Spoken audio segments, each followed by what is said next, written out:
Épisode numéro 51 du podcast de Passion MLB, alors que les camps d'entraînement battent leur plein, même si pour ceux qui nous regardent au Québec, c'est peut-être plus difficile de se projeter dans un environnement de palmiers, de cactus, de pamplemousse et de baseball. C'est bel et bien le camp qui est actuellement en cours dans le baseball majeur.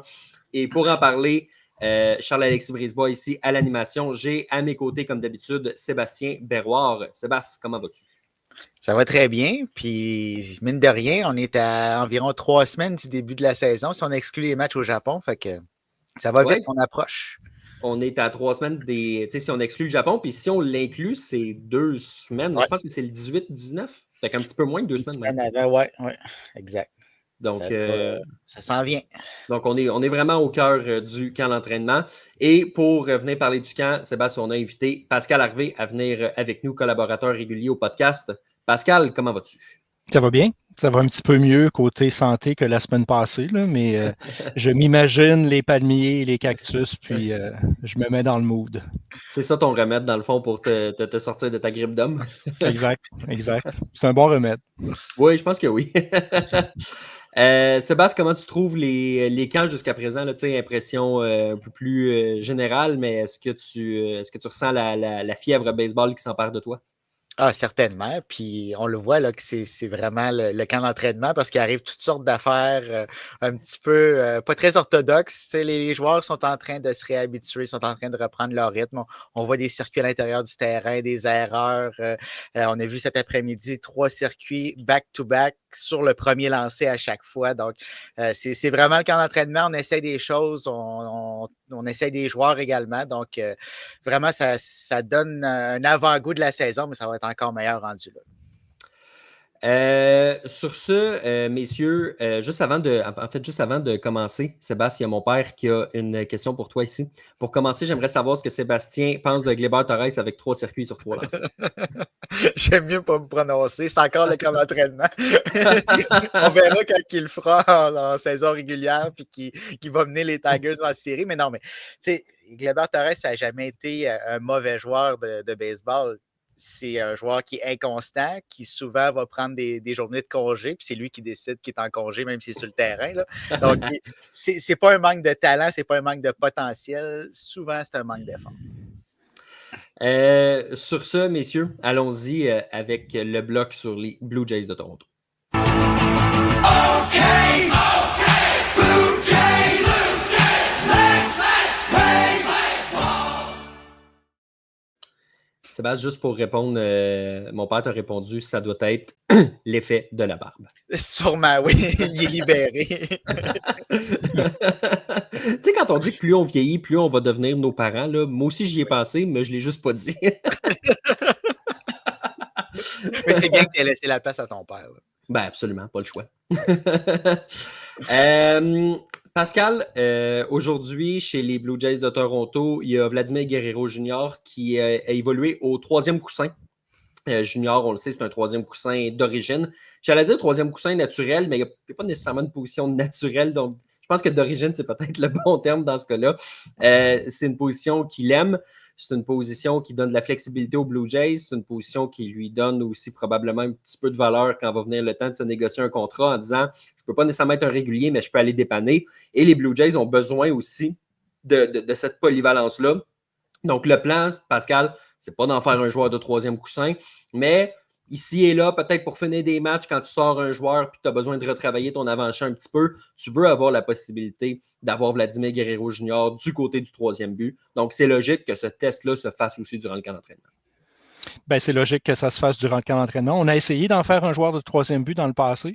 On n'a pas été hyper patient, là, selon moi, parce qu'avec le talent qu'il a, on aurait pu peut-être user plus de patience, mais on en a tiré des conclusions rapides. C'est une question de polyvalence, comme tu le dis.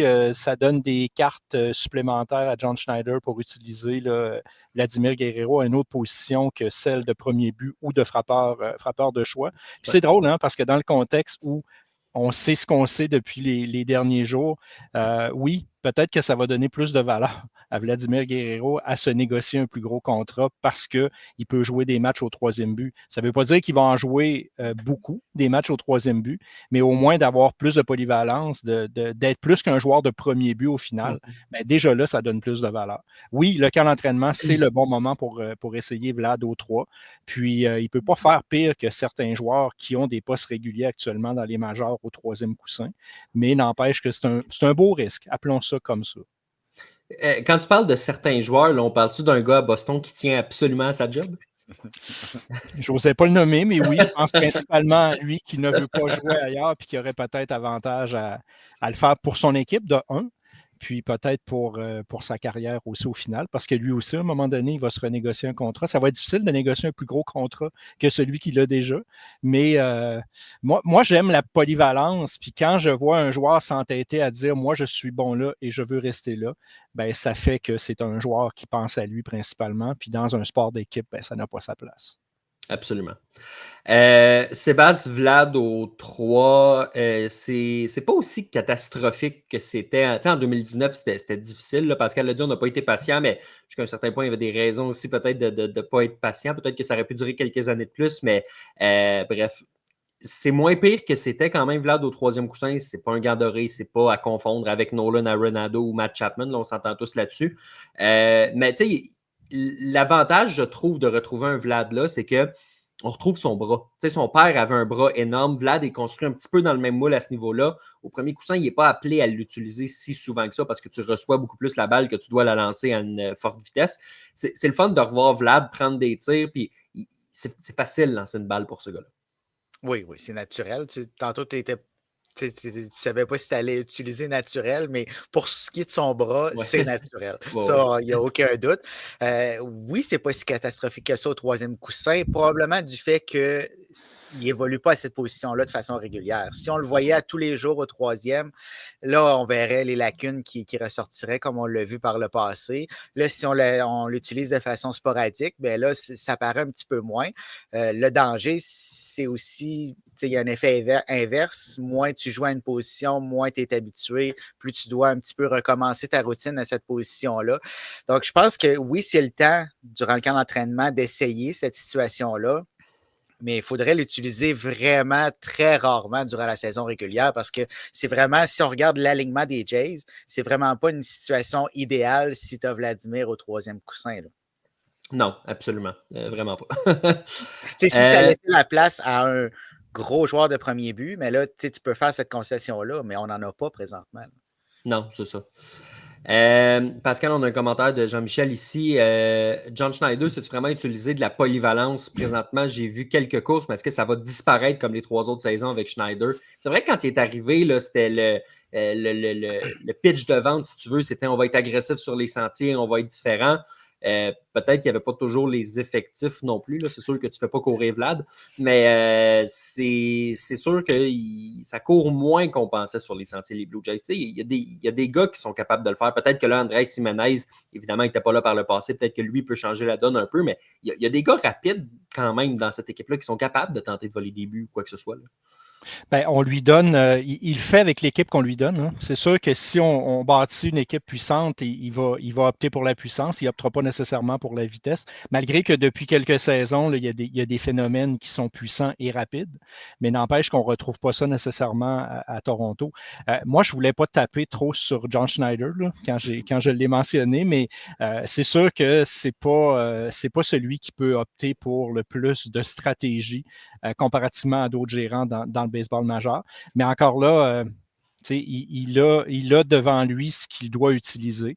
Puis, il n'y a pas beaucoup d'options nécessairement là, pour y aller sur des notions de l'ancien type de baseball où on utilisait des notions de cours et frappe et ainsi de suite. Il fait avec ce qu'il a, là, ce pauvre John. Là. Sébastien, tu ris-tu à cause du mot pauvre? oui, c'est ça. Mais oui, il fait avec ce qu'il a. Par contre, il n'y a pas seulement les vols de but. Hein. On peut créer de la circulation sur les sentiers de plusieurs façons.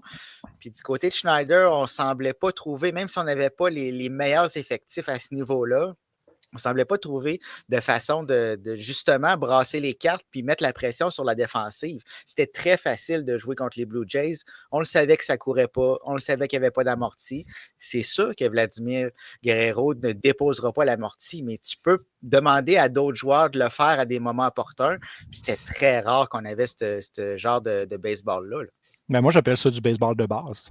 Oui, du small ball. Oui, exact. Oui, absolument.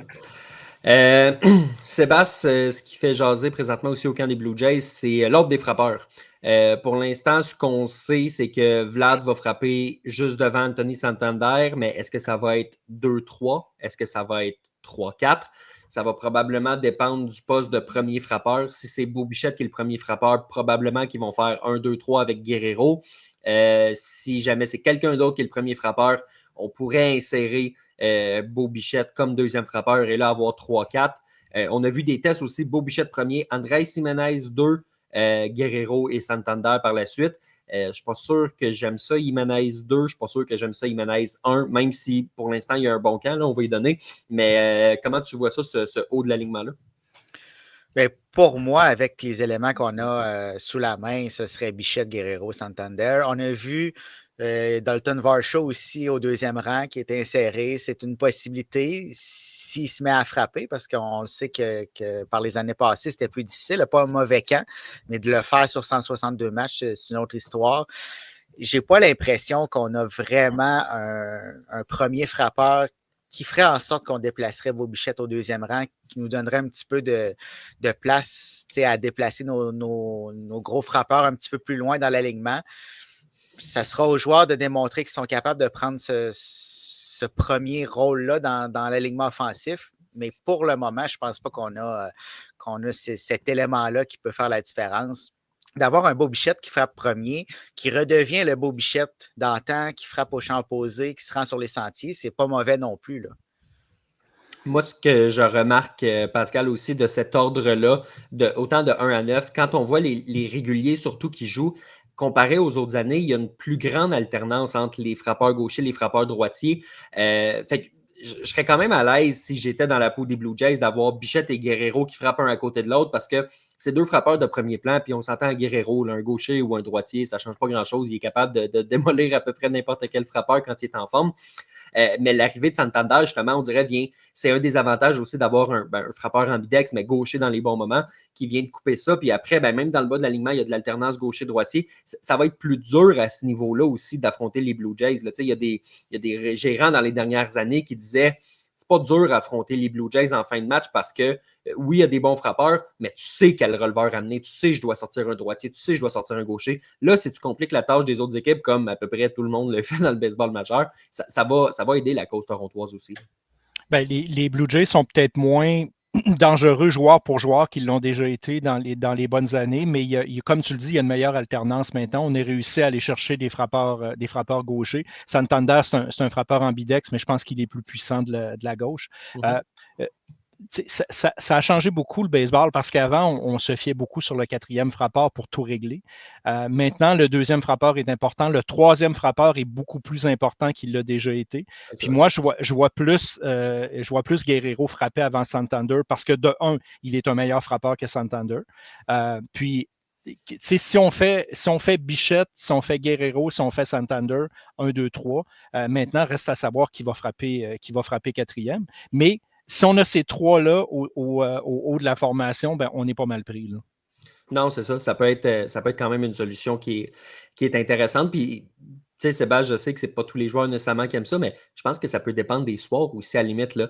Tu sais, moi, Will Wagner, c'est quelqu'un que je vois définitivement frapper comme premier frappeur si ça fonctionne bien, mais contre les frappeurs droitiers, contre les lanceurs droitiers, là, contre les lanceurs gauchers, ce n'est pas vraiment une option. Pourquoi pas faire une alternance? Tu sais, si c'est un lanceur gaucher, on montera pour cette journée-là qui n'arrive pas si souvent que ça quand même. Tu montes Bichette premier, puis Guerrero 2, puis Santander 3.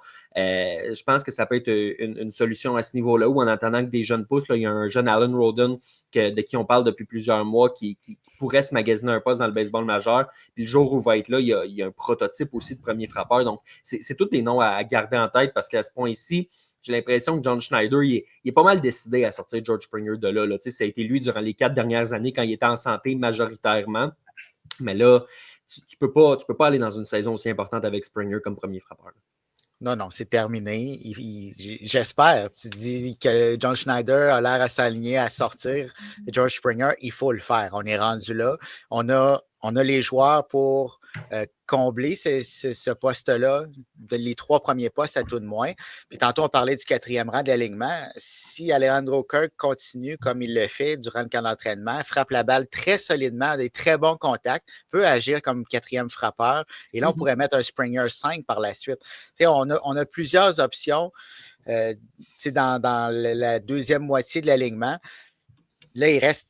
Je pense que la clé, ça va être la stabilité. Tu parlais peut-être tantôt d'alternance. Je pense que chez les Jays, on doit y aller avec une certaine stabilité puis essayer d'établir ça tout au long de la saison pour donner confiance aux joueurs qui soient dans leur rôle, qui aient un rôle à jouer dans cet alignement offensif-là, puis de continuer. C'est pas grave si tu fais des changements dans le bas de l'alignement. Je pense que ça a le plus d'impact si tu le fais dès le haut de l'alignement, surtout à ton premier frappeur. Puis on parle de lanceur gaucher, de lanceur droitier, puis tu sais, utiliser ton alignement en conséquence. Il y a quelques lanceurs gauchers intéressants qui sont arrivés dans la division S. On parle à Garrett Crochet là, à Boston. C'est pas un pied de céleri. Ça fait que ça va ajouter à la complexité de mettre les bons joueurs contre les bons lanceurs. Là. Ouais, les Yankees ont quelques bons gauchers aussi, Max Fried qui s'ajoute dans la division. Oui. Non, ça va être des bons défis quand même pour les Blue Jays. Pascal, une petite question ici de Zach Morin sur l'ajout d'Andrés Jiménez. Est-ce que c'est sous-estimé? On entend souvent parler uniquement de son gant, mais il peut changer un peu le visage de l'attaque avec les buts volés, la rapidité. C'est un frappeur gaucher, il a peu de retrait au bâton. C'est sûr qu'il ne frappe pas super bien, quoique depuis le début du camp, encore une fois, là, ça ne va pas si mal que ça. Mais c'est sûr que c'est plus que juste un gant doré, là, si on s'entend là-dessus. Bien, sous-estimé ou surestimé, ça dépend comment on le regarde. C'est un bon joueur de balle. Maintenant, ça va dépendre d'où il va frapper dans l'alignement. On vient d'en parler. S'il est utilisé au haut de l'alignement, peut-être qu'on a un problème. S'il est utilisé plus bas dans l'alignement, ben, est-ce que sa vitesse va être aussi importante dans le bas de l'alignement qu'elle pourrait l'être dans le haut?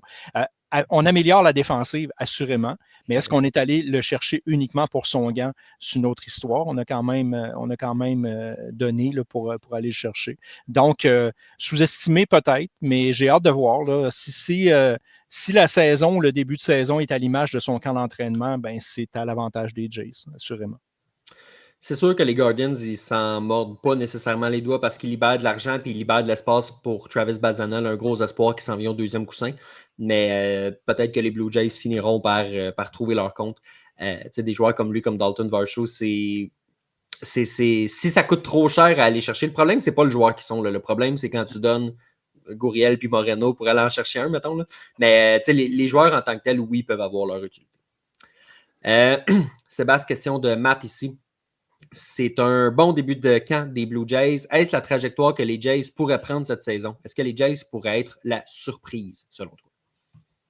Pourquoi pas? Je pense qu'il est beaucoup trop tôt pour la trajectoire du camp d'entraînement. Je pense que la valeur de ça n'est pas très grande. Tout peut changer. On affronte des lanceurs un petit peu plus ordinaires la plupart du temps ou des bons lanceurs qui lancent seulement 2 manches. Donc, je ne pense pas qu'on peut se fier nécessairement sur ce qui se passe présentement. Maintenant, à savoir si les Jays peuvent causer une surprise, pourquoi pas? Par contre, ce ne sera pas facile. On est déjà dans une division très ardue. Puis il va falloir se battre également contre les équipes de la centrale, les Astros, les Rangers qui vont se battre dans l'Ouest. Donc, il y a beaucoup d'équipes là, qui va falloir battre. Il va y avoir des séries très importantes, il va falloir en profiter. Mais j'ai vraiment l'impression que ça va se passer au début de la saison. C'est là que tout va se jouer. Si on a un mauvais début de saison, je n'ai pas l'impression qu'on va être capable de se relever de ça avec la pression qu'il va avoir à Toronto, avec peut-être la distraction que Vladimir Guerrero va amener dans cette situation-là. Ça va devenir pire. Si les choses vont bien, on ne parlera pas de Vladimir. Si ça va mal, on va ramener le sujet d'une peut-être potentielle transaction. Donc, ça va dépendre du début de saison. Puis tout risque de se jouer à ce moment-là. Ces temps-ci, Pascal, on dirait, on parle de Vlad et de son contrat. Là, je prends la balle au bon un peu. On va toujours, par la force des choses, en parler un peu, mais cette semaine, on dirait que c'était plus calme à ce niveau-là. J'avais l'impression que ce serait vraiment une histoire vraiment tout au long du camp, puis qu'en début de saison, peut-être que ça se calmerait un peu, mais pour l'instant, ça a l'air de s'être calmer. Tu sais, je pense que ça ne prend pas grand-chose pour rallumer la flamme. Peut-être que ça arrivera, mais pour le moment, dans la dernière semaine, du moins, pas grand-chose à signaler. Là. Tu sais, c'était pas dans nos sujets durant, disons, de la semaine des 7 derniers jours de parler du contrat de Vlad. Là. Tu sais, pour ça, c'est peut-être une bonne nouvelle à Toronto. La mémoire collective, généralement, c'est jamais trop long. Puis, tu le dis d'entrée de jeu, les camps d'entraînement, il fait beau là-bas, on a l'esprit à vouloir débuter une saison de baseball. Il n'y a jamais rien de négatif dans un camp d'entraînement. Puis l'esprit est positif. Tu n'as pas nécessairement de joueurs blessés. Les gars ont du fun. Fait que si ça brasse pas plus que ça, si l'ambiance est bonne, puis là, je pense qu'on a réussi peut-être à recréer un noyau autour de Vlad pour le rendre plus heureux, ben on devrait moins en parler. Puis c'est sûr qu'on va moins parler de Bo Bichette parce que Bo Bichette, c'est sûr qu'il va connaître une meilleure saison que l'année passée. Fait que ses performances vont être à la hausse, vont être un peu comme Bo Bichette est capable de produire. Fait que si on parle moins de Vlad, si on parle moins de Bo, puis que les deux performent bien, ben oui, pour répondre à la question, peut-être que les Jays deviendront une surprise. Mais présentement, les Marlins croient en leur chance. Fait que tout est beau, tout le monde va bien, même les Marlins. Donc, c'est sûr que ça va bien à Toronto. Plus le temps va aller, c'est là qu'on va voir vraiment de quel bois se chauffent les Jays et aussi si Vladimir va devenir une distraction. Mais c'est sûr que même les gars des Marlins croient en leur chance. Tu sais pourquoi? Parce qu'au camp d'entraînement, là, au camp d'entraînement, là, tu le sais comme moi, là, le bon vieux cliché, là, j'ai jamais été en forme comme ça. Pour vrai, là, je me sens bien. J'ai eu un bon hiver d'entraînement. J'ai bien mangé, bonne nutrition. J'ai décidé de passer l'hiver ici, dans le complexe d'entraînement de mon équipe. Ça m'a aidé d'être avec l'équipe, d'être avec les trainers. Pour vrai, là, je pense que je m'enligne sur une grosse saison. Fait que c'est sûr que tout le monde y croit. Oui, mon swing est incroyable. J'ai trouvé la faille. Écoute, tout est beau, là. Tout est beau, jusqu'à temps que ça ait mal. L'an passé, je suis arrivé au camp, j'avais un petit mal d'épaule. Là, ça va bien. C'est tellement long une saison de baseball là, qu'il y a tellement de hauts et de bas. C'est rare que même les meilleures équipes ont des bas. Là. Mais c'est ça, c'est long. Absolument. C'est un marathon. Messieurs, ça met fin au bloc sur les Blue Jays. Donc, je propose d'y aller avec ce qui se passe ailleurs dans la MLB.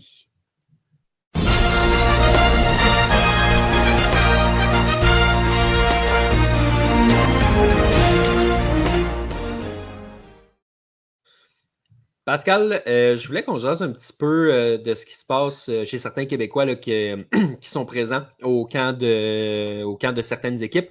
Abraham Taureau qui a signé un contrat des ligues mineures avec les Red Sox de Boston. On l'a vu frapper son premier circuit du camp au cours des derniers jours. Quand je regarde l'alignement des Red Sox qui passe dans mon feed, Pascal, souvent Abraham Taureau est là.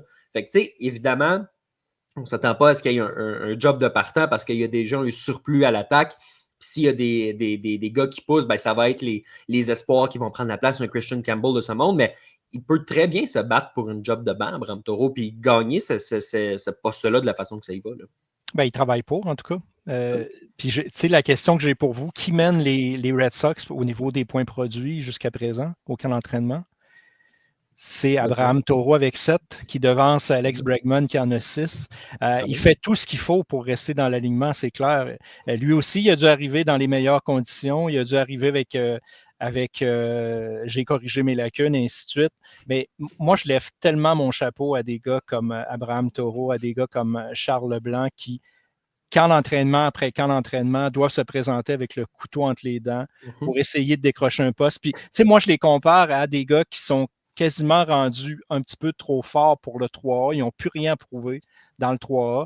Puis il manque peut-être une coche pour être non seulement régulier dans le baseball majeur, mais être un joueur de banc. Tu l'as dit, Charles est à Atlanta, Abraham est à Boston. Ce n'est pas des équipes faciles pour se tailler un poste. Là. Si tu es à Miami, si tu es à Chicago avec les White Sox, si tu es à Pittsburgh, si tu es au Colorado, tu te dis, ouais, mes chances augmentent. Mais quand ils ont signé leur contrat, ils ont dû se dire, OK, je m'en vais dans une bonne équipe, dans des bonnes organisations, mais je vais tellement avoir de la misère à me tailler un poste. Mais actuellement, Taureau, 5 coups sûrs, 7 points produits, un coup de circuit.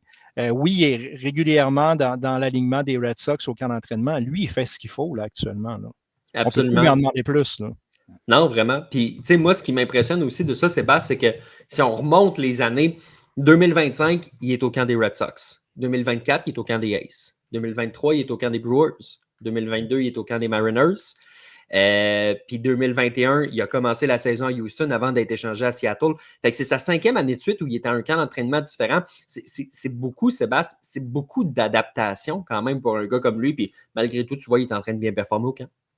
Oui, exact. Ça ne doit pas être facile d'être un petit peu tout le temps dans ses valises. C'est sûr qu'il ne change pas nécessairement au cœur de la saison, mais d'année en année, de ne pas se retrouver dans la même organisation, de ne pas avoir ses repères. Des joueurs que ça fait plusieurs années qui sont avec la même organisation, ils arrivent au camp, ils savent à quoi s'attendre. C'est relativement facile. Tandis que là, tu es un nouveau joueur qui arrive dans cette organisation-là. Donc, non, ce n'est pas facile, mais pourtant, il continue à performer. Puis oui, ce ne sera pas facile de se tailler un poste. Par contre, parfois, d'être dans une meilleure organisation, c'est là que ça va te faire progresser. Une organisation qui est mieux rodée. Si tu es dans un club qui est un petit peu tout croche, ben oui, tu as plus de chances de te tailler un poste, mais ça va avec. C'est un peu tout croche. Tu n'as pas nécessairement les outils pour progresser, mais avec une organisation comme les Braves ou comme les Red Sox, tu sais que tu vas être bien encadré, que peut-être tu vas être capable d'aller chercher la petite coche qui va te faire progresser. Pascal, on glissait un mot sur Charles Leblanc. En voilà un autre qui est dans un autre camp d'entraînement. L'an passé, c'était avec les Angels. Par le passé, c'était avec les Marlins de Miami, puis précédemment là, avec les Rangers, parce qu'il a été repêché. Là, avec les Braves, gros contrat, parce que là aussi, c'est quand même un bon, c'est quand même un bon avant-champ à percer. On a vu que bon, il a joué dans des matchs préparatoires. J'ai vu passer personnellement des photos aussi là, de son père Paul là, qui est en Floride présentement là, pour le soutenir. Parle-nous un petit peu là, du camp de Charles Leblanc. Ben, jusqu'à maintenant, ça va bien aussi. Lui aussi, comme Abraham Toro, il a un coup de circuit, 3 coups sûrs, 4 points marqués, 3 points produits, frappe pour 250. Lui aussi met les chances de son côté. C'est un joueur d'avant-champ qui peut jouer là, à 3 positions, donc qui peut dépanner. Si ça vaut de l'or des joueurs qui sont capables de jouer à plusieurs positions, on en a parlé d'entrée de jeu avec Vlad, là, la polyvalence d'un joueur, c'est ce qui peut faire la différence entre on te garde avec nous, parce qu'on aime ton attitude, on aime ton éthique de travail, ou tu es unidimensionnel, tu peux juste jouer à telle position, puis actuellement, écoute, il y en a 2 qui sont en avant de toi, donc tu retournes dans le 3A, tu vas faire tes classes et tu reviens.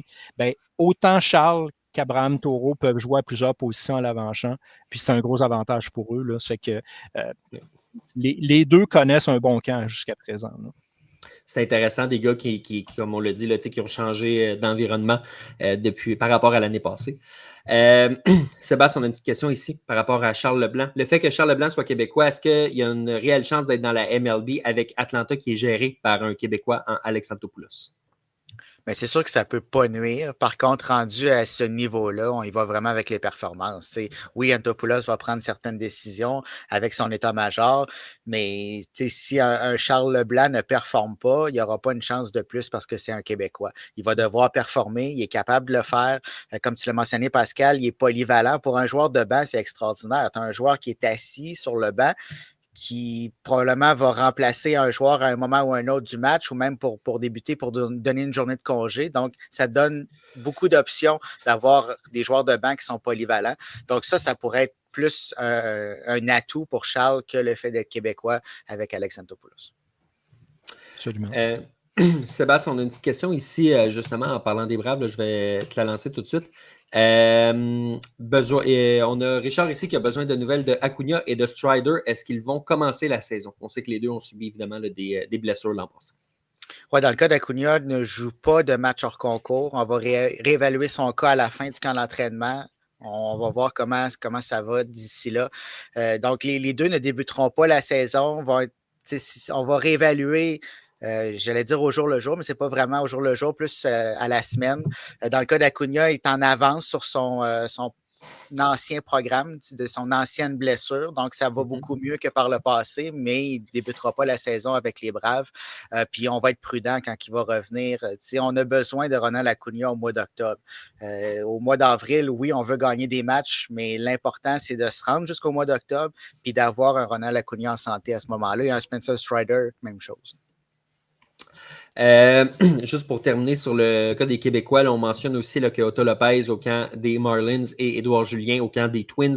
Ils ont chacun 3 coups sûrs là, depuis le début du camp d'entraînement. Pascal, je veux qu'on change de registre un peu et qu'on aille faire un tour à Chicago parce que Justin Turner a signé chez les Cubs et Justin Turner n'a définitivement pas re-signé avec les Mariners de Seattle. On a demandé à Justin Turner, as-tu pensé re-signer à Seattle? Et sa réponse a été, tu sais, si j'avais été la seule pièce qui avait été ramenée en 2025, ça aurait dit quoi sur le club? Qu'est-ce que vous faites? Est-ce que vous essayez de gagner?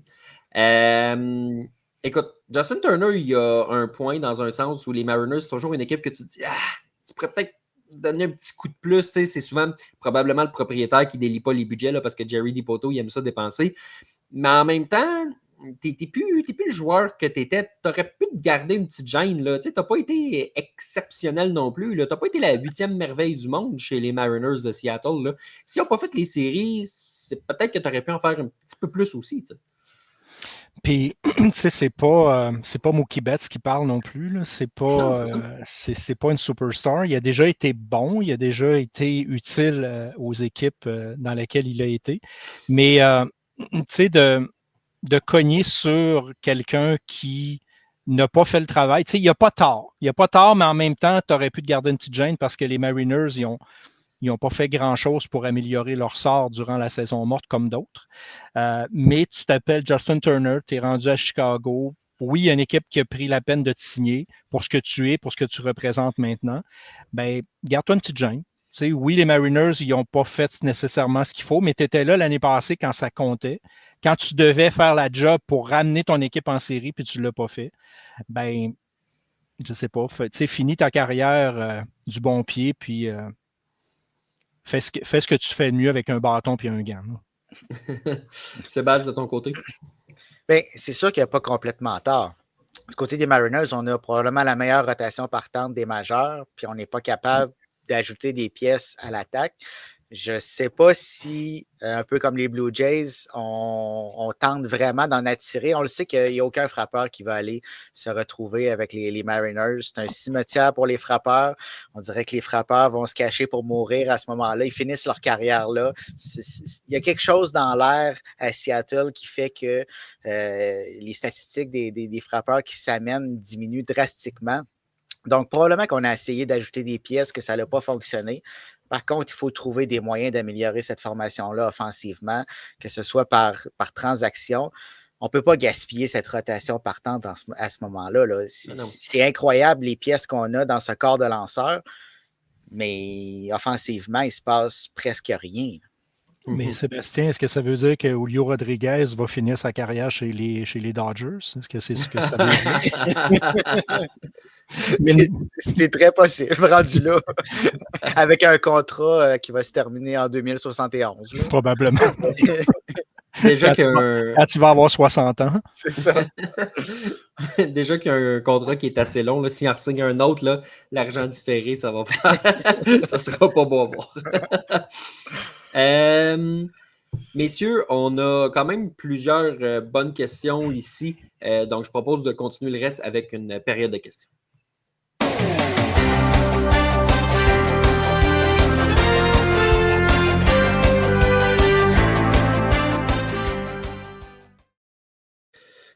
Pour commencer ici, on a Matt qui nous dit « Moi, j'aimerais bien que le système électronique soit implanté en saison régulière cette saison, car selon moi, ça va prendre ce système dès que les joueurs et les arbitres vont se chicaner. » Pascal, ça n'arrivera pas en 2025, ce système-là, mais il y a des très bonnes chances que ça arrive en 2026. Qu'est-ce que tu penses de tout ça, toi? Si je m'appelle Terry Francona? Ben, on en a parlé la semaine passée en long et en large. Je pense qu'il faut évoluer avec son temps. Le baseball majeur est rendu là. C'est court ça prend pas plus de temps. Tu peux pas en abuser nécessairement parce qu'il y a des règles qui sont très strictes. C'est pas tout le monde qui peut l'utiliser. Ben oui, avant longtemps, il va falloir que ça devienne une réalité dans la saison régulière, mais ça n'arrivera pas demain matin. Là. On est en formule test durant le camp d'entraînement.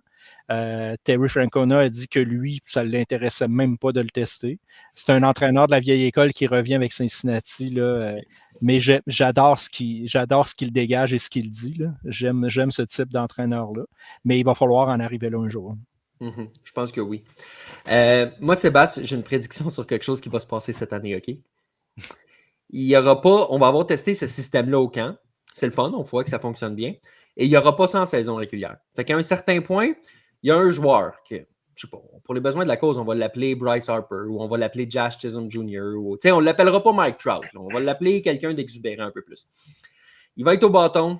Il va avoir une troisième. L'arbitre va appeler une troisième prise, puis mon Dieu que ce ne sera pas une prise, puis il n'aura pas le droit à ce système de challenge-là. Donc, au lieu de se fâcher, le joueur va se retourner vers l'arbitre, il va cogner sur sa tête et il va se faire expulser. Ça va arriver, c'est sûr. Pourquoi pas? Ça va devenir une nouvelle façon de protester. Mais moi, quand tu as commencé ton histoire, je pensais que tu t'en allais. Il y en a au camp d'entraînement, il n'y en a pas en saison régulière. Est-ce qu'on pourrait le voir en séries éliminatoires?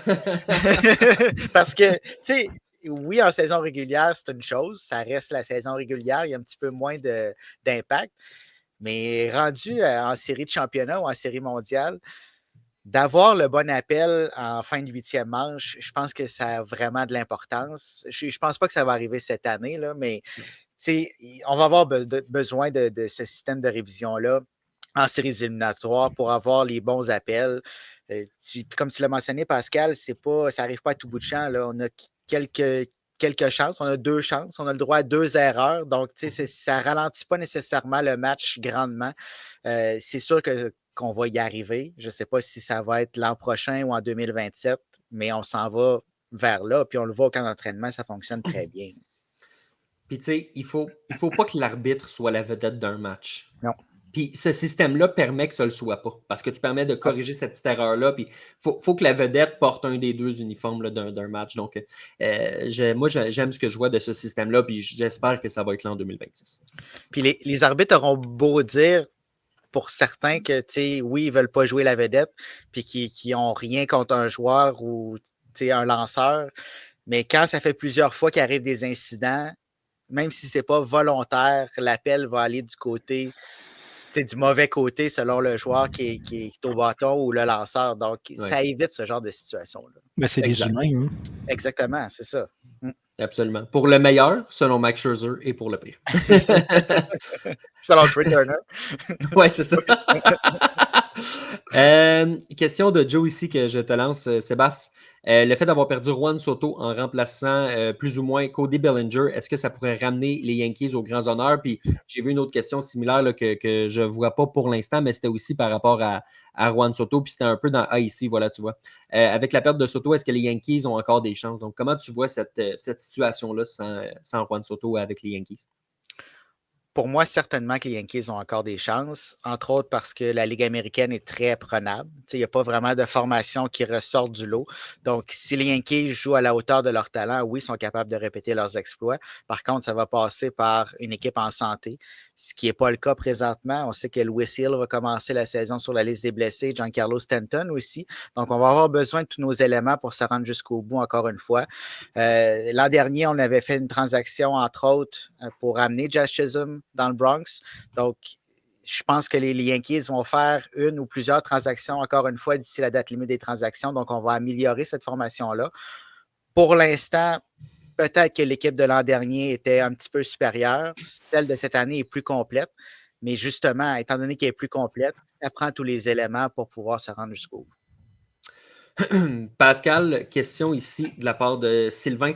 Salut les gars, petite question sur la centrale de la nationale. Est-ce que ce sera encore la division la plus serrée du baseball? Tu sais, il y a les Cards, on ne sait pas trop à quoi s'attendre cette année dans cette période de transition.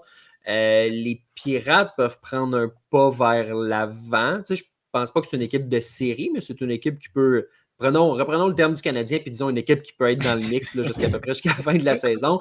Mais sinon, je veux dire, les Reds peuvent être là. Les Reds peuvent gagner cette division-là. Les Brewers, les Cubs, c'est 3 clubs qui peuvent gagner la division. Donc, ça peut être une division serrée, en effet. Bien, serré, oui. Ça ne veut pas dire que les équipes vont avoir des fiches à tout casser, là, parce qu'il n'y a pas d'équipe dominante nécessairement. Moi, je pense que l'équipe qui a le plus progressé comparativement à l'année passée, ils ont fini 2e, c'est les Cubs. On est quand même allé chercher des bons joueurs. On en avait déjà des bons. Les Reds, pour moi, c'est un point d'interrogation encore. On est allé chercher un coach qui peut les aider peut-être à remporter plus de matchs. Oui, c'est prenable. Les Brewers, est-ce qu'ils font un pas vers l'arrière en ayant perdu Willie Adames, entre autres, qui était un peu le heart and soul de cette formation-là? Ils sont bien coachés, les Brewers, donc ils peuvent être encore là. Tout est possible. La division va être serrée pour toutes les raisons qu'on vient de dire, mais elle est prenable par soit les Cubs, soit les Reds, soit les Brewers. Ce serait surprenant que ce soit les Cards et ce serait encore plus surprenant que ce soit les Pirates. Sébastien, petite question ici de la part de Olivier Laverdière qui te demande qui entre Marcus Stroman et Will Warren a le plus de chances de remplacer Louis Hill pour commencer la saison comme 5e partant. Louis Hill qui a mal, corrige-moi si je me trompe parce que c'est à l'épaule. Oui. Qui a mal. 6 semaines sans lancer, donc ça, ce que ça veut dire, c'est probablement 6 autres semaines avant d'être capable de revenir dans le baseball majeur, le temps de se remettre à lancer. Là, souvent, on dit que c'est le double du temps duquel tu ne lances pas. Donc, c'est 3 mois à partir de maintenant. Il reste 1 mois au camp d'entraînement, grosso modo. Devrait rater donc les 2 premiers mois de la saison. Donc, je reviens à la question. Qui entre Marcus Stroman et Will Warren a le plus de chances de le remplacer? C'est une excellente question. Puis justement, je me suis posé ça cette semaine. Je me disais, qu'est-ce qui va arriver? Tu sais, avec Marcus Stroman, qui, on le sait, veut être un partant, sinon ne veut pas aller dans l'enclos de relève, mais on le sait qu'il est sur le bord de la porte. On veut s'en départir. On veut se départir de son contrat. A été offert à toutes les équipes. Donc, est-ce que c'est la meilleure situation de placer Marcus Stroman dans cette situation de 5e partant-là? Will Warren, très bon potentiel. Michael King en puissance, mais pour le moment, il ne l'a pas démontré de façon constante. Donc, quelle version de Warren va se présenter au Monticule, on ne le sait pas. Pour moi, j'aurais tendance à privilégier Warren, lui donner encore une fois une chance, puis une vraie chance, dans le sens que souvent, on le rappelait en cas de blessure, arrivait, lançait un match, retournait dans les mineurs, revenait 2 semaines plus tard. Ce n'est pas une situation idéale. Mais de commencer la saison comme partant numéro 5, je pense que ça pourrait lui donner une certaine confiance sur laquelle il pourrait bâtir. Puis, rendu à ce moment-ci, il faut se départir de Marcus Stroman à New York. On en est là probablement. Là, ça ne sera pas facile à faire. Mais ouais, c'est une drôle de situation quand même là, à ce moment chez les Yankees. Question que je vais vous poser à tous les deux, puis je vais y répondre aussi. Allons-y avec la question piège. Qui est votre équipe surprise? Je ne suis pas prêt à dire que c'est un club qui va nécessairement faire les séries, mais je pense que c'est un club qui va être meilleur qu'on le pense. Sacramento. Je pense que les Aces, sans toutes les distractions de stade puis de toutes ces histoires-là, évidemment, on sait que Sacramento, ce n'est pas la destination finale. Là, éventuellement, ce sera du côté de Vegas. Mais on dirait que les gars sont plus concentrés sur ce qu'ils sont. J'ai entendu un joueur dire aussi, ben écoute, tous les autres équipes, quand ils vont venir jouer dans notre petit parc de balles, ils vont chialer que c'est pas réglementaire, puis que c'est trop petit, puis que c'est ci, puis que c'est ça. Nous, on va être habitués, on va vraiment être focus. On n'a plus de distraction. On a une équipe qui a finalement décidé d'ajouter. On a amené Luis Severino, on a amené beaucoup de joueurs en relève, peu importe. Donc, j'ai envie de dire que les Aces, dans une division qui comprend les Angels, dans une division qui est... Les Astros sont moins forts qu'ils étaient. Les Astros sont encore une meilleure équipe de baseball que les Aces. Mais j'ai l'impression que dans les circonstances, les Aces pourraient peut-être surprendre. Pascal, de ton côté, as-tu une équipe surprise? Les Nationals. Si les Nationals étaient dans une autre division, exemple la centrale de la nationale, il y aurait autant de chances que les équipes qu'on vient de nommer. Mais ils ont quand même beaucoup de trafic devant eux dans l'Est. Là. On pense aux Mets, on pense aux Phillies, on pense aux Braves. Mais moi, j'aime bien la façon dont est bâtie cette équipe-là. On a fait des transactions, on est allé chercher des jeunes. Là, on dirait que les jeunes sont prêts à éclore en même temps. Puis, il y a Cruz là, qui va possiblement connaître une grosse saison. Moi, j'aime bien les Nationals, honnêtement. Malheureusement, même s'ils sont une surprise, ça ne fera pas d'eux une équipe qui va faire les séries à très court terme. Mais n'empêche que j'aime bien cette équipe-là. Là.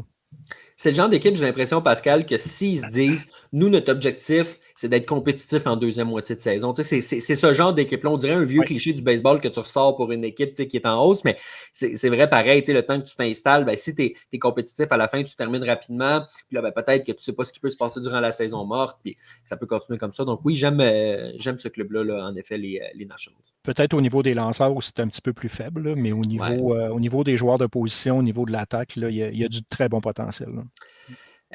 Puis, tu sais, ça peut avoir l'air drôle parce qu'il lançait plus bien à la fin. C'était épouvantable. Mais Patrick Corbin, autant qu'à la fin, ça ne fonctionnait plus, il était capable de manger des manches. Il était capable, il n'était pas blessé, il lançait à tous les 5 jours. Ça mettait moins de pression sur les jeunes lanceurs. Donc, j'ai l'impression qu'on va peut-être s'en ennuyer.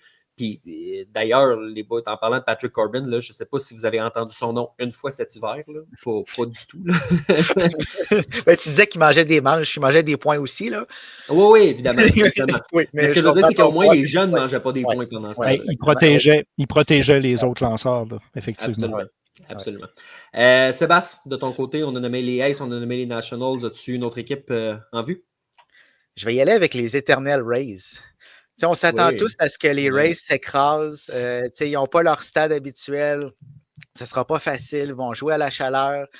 Mais j'ai encore l'impression que les Rays vont trouver un moyen de prendre cette énergie-là, de s'en servir, puis de se battre un petit peu contre le monde entier. Ils sont très bien dirigés.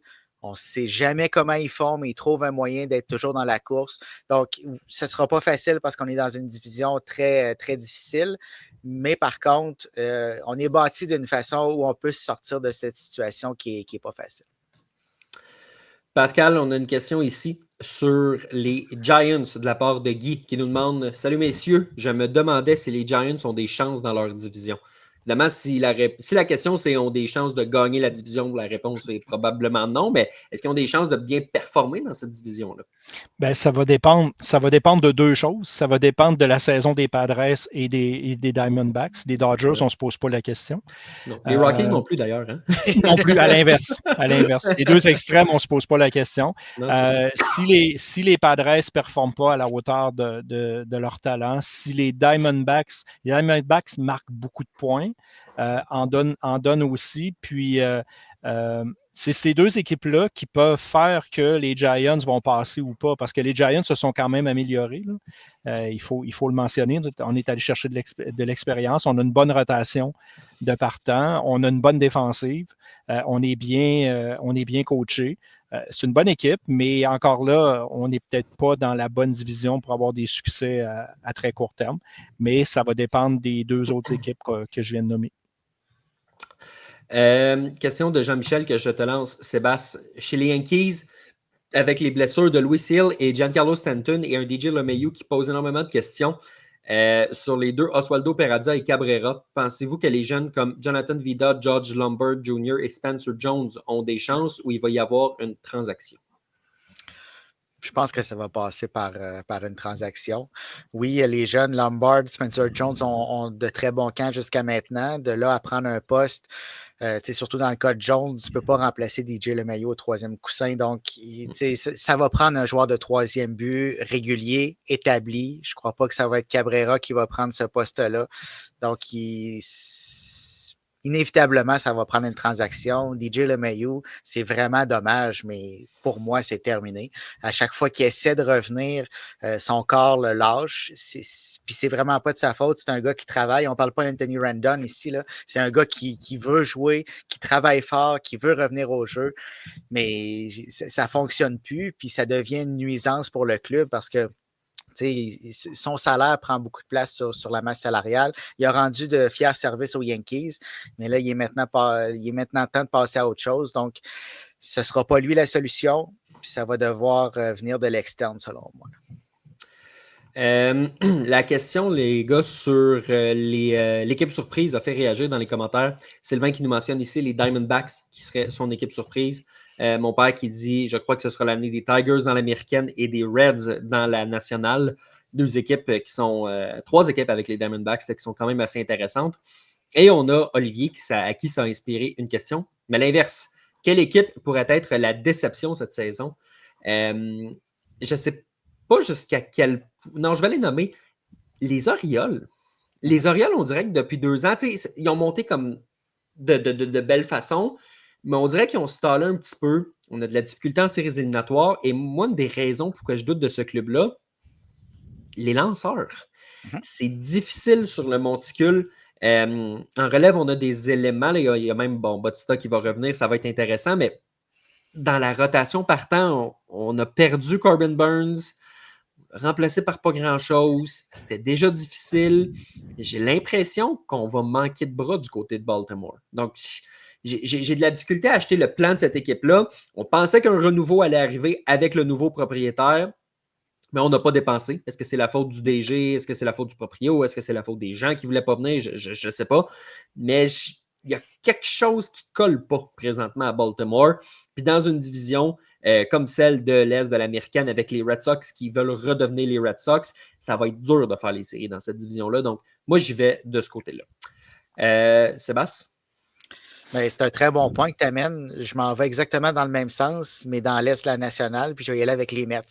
Selon moi, les Mets vont faire les séries, mais ils vont, par rapport aux attentes, on va être déçus de cette équipe-là, entre autres en raison de la rotation partante. On a beaucoup trop de trous dans cette rotation-là.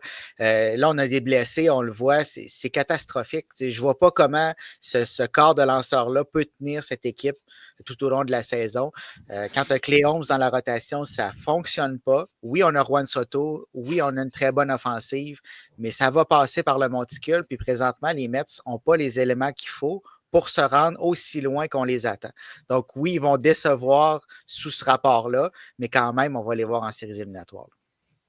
Pascal, de ton côté, as-tu une déception en vue de la prochaine saison? Moi, je verrais les Astros comme étant peut-être une déception potentielle. On a perdu Verlander, on a perdu Kyle Tucker, on a Altuve qui joue dans le champ. L'Altuve, on le faisait jouer dans le champ en préparation peut-être d'une transaction qui amènerait à Renado. Il faut croire que ça ne se passera pas. Les Astros, ça fait plusieurs années là, qui font contre vents et marées, puis qui ont toujours une équipe gagnante, puis ils mettent toujours une équipe gagnante sur papier.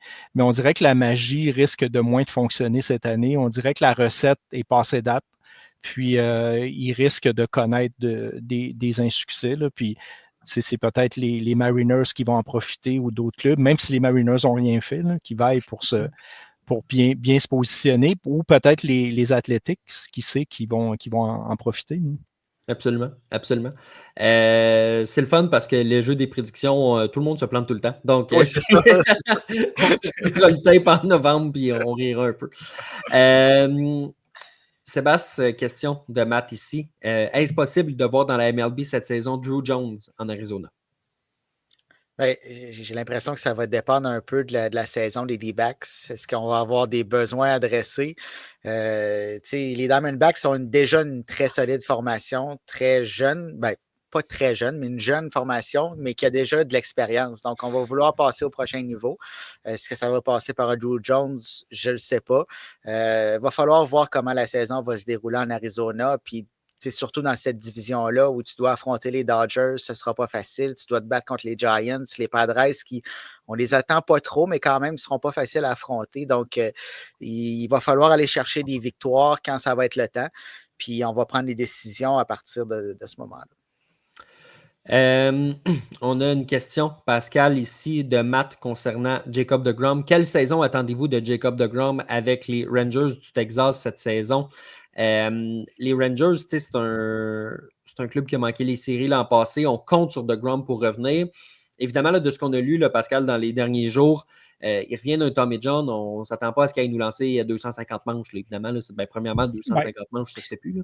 Mais c'est un lanceur qui va lancer dans le bas de la rotation. On va limiter son nombre de manches en début de saison. On va espacer ses sorties sur le monticule en début de saison aussi. Donc, écoute, c'est un gars qui revient d'un Tommy John, mais Pascal, si Jacob deGrom redevient Jacob deGrom, ça peut tout changer. Là. Ce qu'on vivait avec Paul Skeens en 2024, mais on le vivait avec DeGrom dans les autres années. Là. C'est un peu le même genre de, peut-être pas techniquement, mais c'est un peu le même genre de lanceur. Ces lanceurs-là que il y a un départ de ce gars-là, je veux m'asseoir devant ma télé, je veux regarder ce lanceur-là travailler. Mais c'est drôle que tu parles de Paul Skeens parce que j'allais dire, on doit gérer la saison de Jacob deGrom comme on a géré la saison de Paul Skeens l'année passée, de lui donner le moins de chances possible de se blesser parce qu'il est passé à travers un Tommy John. C'est pas facile. Il y en a qui reviennent plus fort d'un Tommy John. On lui souhaite de revenir de façon encore plus convaincante. Les Rangers, on en parle pas beaucoup de cette équipe-là. Pourtant, ils ont une très bonne équipe, ils ont de très bons vétérans. Puis le fait de le faire commencer dans le bas de la rotation, ben moi, je pense que ça peut juste lui donner peut-être la chance que plus la saison va progresser, plus il va gagner en confiance, plus il va avoir confiance en son bras, plus son gérant va l'utiliser dans des situations corsées, ben plus c'est les Rangers qui vont en être gagnants parce que c'est un des meilleurs lanceurs des majeurs, puis oui, c'est un des lanceurs les plus excitants à voir. Puis si deGrom est en santé, si on l'utilise bien, ben, les Rangers pourraient faire un bon bout. Là. Parce que Sébastien, deGrom au Texas, il n'a rien prouvé. Là. Ça fait 2 ans qu'il est là. Il s'est blessé au début de sa première année. Il est revenu en fin de l'an passé, mais ça ne voulait rien dire. deGrom en santé, tu viens de changer la game là, à New York. Là. Oui, à New York, oui, Texas. New York, Texas. Mais puis un deGrom en santé, puis un deGrom qui, comme tu viens de le mentionner, veut se prouver au Texas. Donc, on a tous les éléments pour revoir le Jacob deGrom qu'on a connu. Puis d'avoir un deGrom dans le bas de la rotation, c'est toute une profondeur. Là. C'est sûr que normalement, il serait dans le haut de ta rotation. Mais pour débuter, tu vas l'avoir au bas. Donc, il n'y aura pas vraiment de pression. Mais ce que tu veux, c'est l'avoir au mois d'octobre. Parce que pour moi, la division Ouest est ouverte aux Rangers. S'ils veulent bien la prendre, elle est à eux. Mais rendu en octobre, tu vas avoir besoin de deGrom pour t'amener de ronde en ronde. Absolument. Pascal, petite question ici. Salut les gars, contre quel joueur échangeriez-vous Vlad si ce dernier se montre toujours aussi gourmand? Évidemment, c'est dur de nommer des joueurs en particulier, mais je vais changer la question puis te l'amener plus à large. Si jamais les Blue Jays doivent échanger finalement Vladimir Guerrero Jr. parce que ça ne va pas bien, puis que tu es le DG des Blue Jays, est-ce que tu vises des espoirs? Est-ce que tu vises des joueurs établis? Est-ce que tu vises des jeunes joueurs qui arrivent dans le baseball majeur? Est-ce que tu vises des lanceurs? Est-ce que tu vises des frappeurs? Comment tu vois l'avenir si jamais Vladimir Guerrero Jr. est échangé en cours de route? C'est rare qu'un joueur vedette ait échangé contre un autre joueur vedette. Là. C'est assez rare qu'on voit ça. Ça va dépendre de la saison des Blue Jays. Ça va dépendre du moment où on va échanger Vladimir Guerrero. Est-ce que les Blue Jays vont avoir déçu? Est-ce que les Blue Jays vont avoir connu une saison quand même potable? Qu'est-ce qu'on va avoir fait? Comment on va avoir évalué l'équipe qui est sur papier et sur le terrain actuellement. Moi, j'ai comme l'impression qu'on risque d'aller chercher des bons jeunes joueurs avec un potentiel que dans 2-3 ans, ces joueurs-là vont être dans l'équipe des majors. Sinon, la question de base, l'échanger contre qui? Tu vas chercher qui? Tu vas chercher Tatis à San Diego, 1 contre 1? Je ne sais pas. C'est bien embêtant de dire contre qui tu vas le chercher. Moi, je pense que ça va être plus des jeunes. Là. J'ai l'impression aussi. Sébastien? Bien, je pense que ça va être un petit peu un mélange. J'ai l'impression qu'il faut que la transaction de Juan Soto, quand il s'est retrouvé avec les Yankees, serve un petit peu de barème. La valeur de Vladimir va être un petit peu inférieure, mais un mélange de joueurs qui sont établis et de jeunes, autant au monticule qu'au bâton, il faut que tu y ailles avec la qualité, non pas la quantité. Tu as besoin de joueurs de qualité en retour de Vladimir. Tu ne peux pas te tromper. Puis si tu échanges Vladimir, ça veut dire que ça ne va pas bien puis que ça n'ira pas bien dans les prochaines années. Donc, les joueurs que tu vas aller chercher, c'est eux qui vont devoir t'aider à remonter la pente par la suite. Moi, les gars, je lance un scénario dans l'univers comme ça. Je ne sais pas si ça va arriver. Peut-être pas avec Vlad parce qu'il y a moins un fit, mais peut-être avec Bo Bichette. On sait que les Dodgers veulent toujours aller chercher des vedettes. Si les Blue Jays échangent Bo Bichette à la date limite des transactions et que les Dodgers, ça leur tente, Dalton Rushing, jeune receveur qui est un gros espoir là-bas, C'est un receveur, donc écoute, il est derrière Will Smith pour les 9 prochaines années. On n'a pas nécessairement de place pour lui, là, même s'il peut jouer à d'autres positions. C'est un jeune qui est bloqué peut-être par la force des choses. Les Blue Jays vont peut-être essayer de vouloir racheter l'erreur de Gabriel Moreno. Donc, écoute, ou à moins que peut-être que Freddie Freeman va se blesser et ils vont avoir besoin d'un Guerrero ou quoi que ce soit, mais je lance ça dans l'univers Dalton Rushing. On va repasser la cassette plus tard. Oui, on garde ça en banque, oui. Je me trompé. Sébastien, on a une petite question ici sur Dylan Cease. Est-ce que tu es surpris qu'il ne soit pas encore échangé? L'an passé, il avait été échangé, il n'avait pas encore été échangé à pareille date. Il a été échangé juste avant le départ des Padres vers la Corée pour les matchs contre les Dodgers. Je m'attends à ce qu'il joue à San Diego cette année, moi. Oui, surtout en début de saison. Moi, je m'attends à ce qu'il soit échangé, mais oui, qu'il commence la saison à San Diego. On va attendre de voir ce qui va se passer parce qu'il va y avoir des blessures, il va y avoir des formations qui vont avoir besoin d'un lanceur de la trempe de Dylan Cease qui vont être prêts à payer le prix. Donc, si on l'échange dès maintenant, je ne pense pas qu'on va avoir la même valeur qu'un petit peu plus tard dans la saison. Les Padres gèrent la situation de la bonne façon. Là, il va rester à savoir à quel moment il va être échangé. Est-ce que ça va être au mois de mai, comme on a vu par le passé, certains joueurs étaient échangés, ou sinon on va se rendre à la date limite des transactions, mais on s'attend à ce que les Padres se départissent de plusieurs de leurs gros éléments cette année. Moi, tu vois, je ne pense pas qu'il va être échangé. Je pense qu'ils vont regarder. Les Padres vont être dans la course. Ils ne voudront pas l'échanger en plein durant la course. Ils vont risquer de le perdre, mais je ne pense pas qu'il va être échangé. La bonne gestion, hein? En même temps, c'est une espèce de. Tu me diras ce que tu en penses, Pascal, mais moi, je le vois un peu comme un last dance à San Diego. Tu sais, on sait qu'il y a des joueurs qui vont être échangés pour des contraintes monétaires. Ils ont une belle équipe encore quand même cette année. Moi, je pense qu'ils vont essayer de pousser puis qu'ils vont se dire, ben écoute, si on doit perdre un gars comme lui ou Michael King, je ne sais pas. Je pense qu'ils vont essayer quand même de pousser malgré tout. Ben, c'est sûr que la masse salariale là, va être plus en mode restriction qu'autre chose. Là. Je pense que le message est très clair. Mais les Padres ont besoin de bons bras comme toutes les autres équipes du baseball majeur. Puis on le sait que les Padres vont finir possiblement derrière les Dodgers ou pas très loin. Puis ils ont besoin de Dylan Cease comme toutes les autres équipes. Puis s'ils ont à l'échanger, si jamais ça arrive, ben, ça va être vraiment, vraiment à la dernière minute de la date des transactions parce qu'on aura tiré le meilleur de Cease d'ici là. Mais ça va être le fun à suivre parce que les Padres, on ne sait pas à quoi s'attendre. Ils sont toujours imprévisibles là, depuis quelques années. Là. Je me souviens quand le commissaire avait comme publiquement dit qu'il ne s'attendait pas à ce qu'il puisse tenir le coup avec une telle masse salariale. Les Padres, il ne faut pas oublier, là, il y a l'océan au sud, à l'ouest, il y a le Mexique au sud, il y a Los Angeles au nord, puis il y a le désert à l'est. Il n'y a pas de place pour prendre de l'expansion à San Diego, puis finalement, ben, ça a repris le décès du propriétaire Peter Seidler, mais visiblement, Rob Manfred avait raison sur celle-là. Dommage parce qu'on construisait une belle équipe du côté de San Diego. Là, visiblement, ça va partir dans une autre direction dans les prochaines années, mais j'ai l'impression qu'en 2025, on va vouloir pousser quand même pour quelque chose. Messieurs, ça fait le tour de ce qu'on a. Donc, Pascal, je te remercie d'avoir été avec nous encore une fois cette semaine. C'est toujours un plaisir. Toujours le fun d'être avec vous. Je veux remercier ceux qui nous ont écoutés en live les mercredis 20h sur Facebook, X et YouTube. Il y a eu beaucoup d'interactions encore une fois aujourd'hui. Toujours intéressant là, de lire vos commentaires, de lire vos questions, de voir ce que vous pensez de ce qui se passe dans le baseball majeur.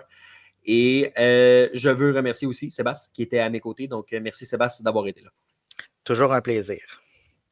Et pour ceux qui veulent nous suivre, c'est sur le passionmlb.com que ça se passe, Sébastien? Oui, exactement, sur le passionmlb.com où on place des articles à tous les jours. On se colle à l'actualité du baseball majeur. Ces temps-ci, on a un portrait par équipe en vue de la prochaine saison. Donc, si vous voulez suivre l'actualité du baseball majeur, c'est là que ça se passe. On va placer l'épisode du podcast qu'on vient d'enregistrer également et sur toutes les bonnes plateformes. Donc, merci à tout le monde d'avoir été là. Puis, on se dit à la semaine prochaine.